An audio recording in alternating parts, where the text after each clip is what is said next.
izatez, ez. Bertan egon aurretik ere, ibili nintzen gehiago dantza vertikala egiten, eta hor egin genituen, egin genuen mini konpainia bat bezala, eta hor egin genituen lehenengo sorkuntzak. Eta gero egin ditut sorkuntzak proiektu puntualetarako, egin genuen kilometro zero, beti pieza laburrak, eta momentu konkretuetarako. Igual hau da, lehenengo sorkuntza pixkat formatuan dirantz doana eta inbeste jenderekin. Eta gutxika azten doa. Ez daki nora joango da, oraindik. Ideia dator, hori bizi eredu honek, hainbeste teknologia gure oso bizi intimoan dauzkagu, ez? Eta horrek proposatzen du gorputz oso estatiko bat. Bitartean burua edo adimena oso azkar doa, baina gorputza dago oso estatiko, ez?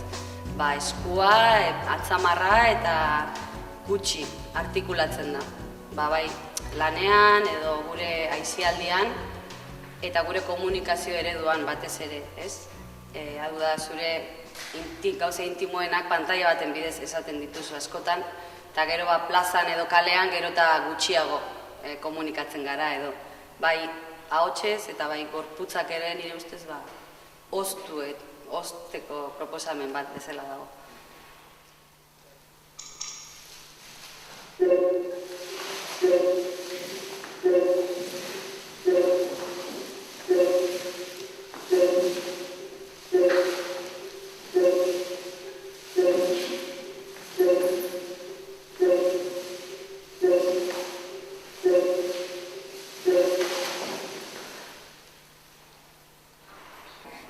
Duela 100 urteko gorputz mugimenduaren inguruan, pieza honetan batez ere lantzen dugun bi punta.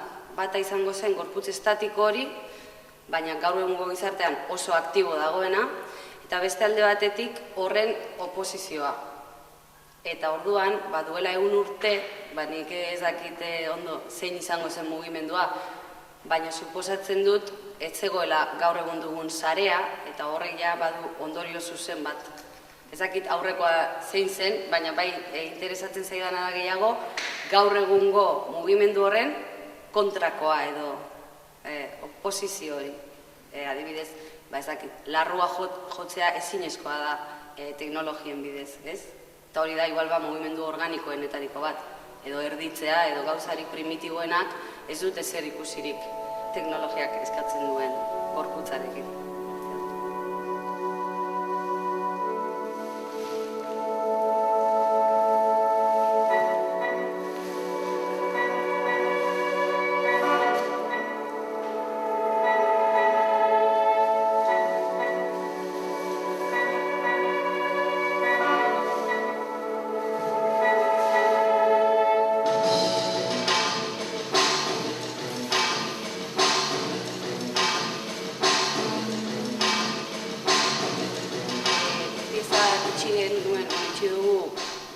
Artelekun aurkezpen hau egiteko, baina egia esan gaia da oso anitza eta ematen du asko jolasteko. Orduan, momentuz nik uste dut oraindik hasi daitekeela gehiago.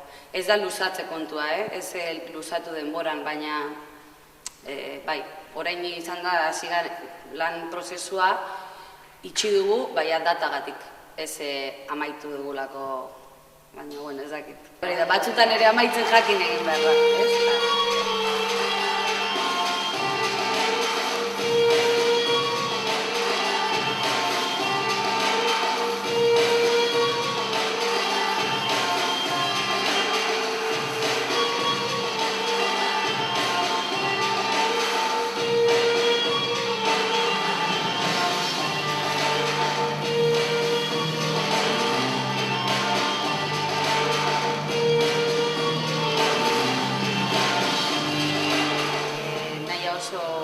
Pertsona da, arlo pertsonalean, eta arlo profesionalean bere kurrikuluma eta bere traiektoria aldetik gehien jasotzen dudana da bere, esango dugu, antzezpen aldetik zer aportatzen digun.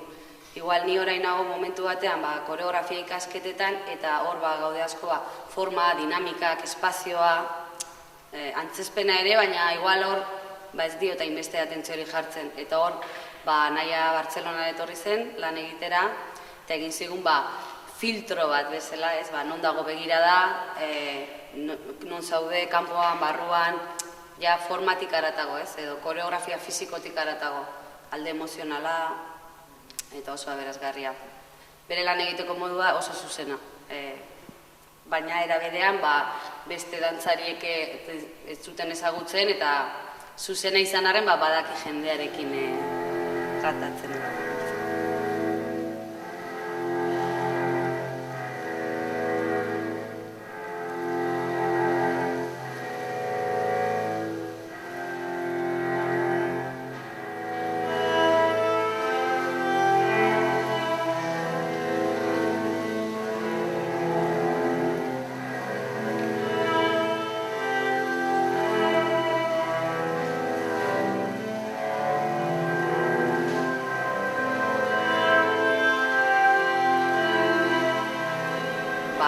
Oso aberazgarria da, alde batetik dantzak nire ustez lehen da biziko ezinbesteko gauza da espazio bat eukitzea, eta hori espazio beti berdina izatea edo ematen dizueten bi aste hemen lan egiteko hori da kriston hasiera izango dugu, eta gero artelekun diru laguntza bat ere bazegoen, eta hori ere beti oso ondo etortzen da, ze azken finean gastuak edo nondik ateratzen dira, eta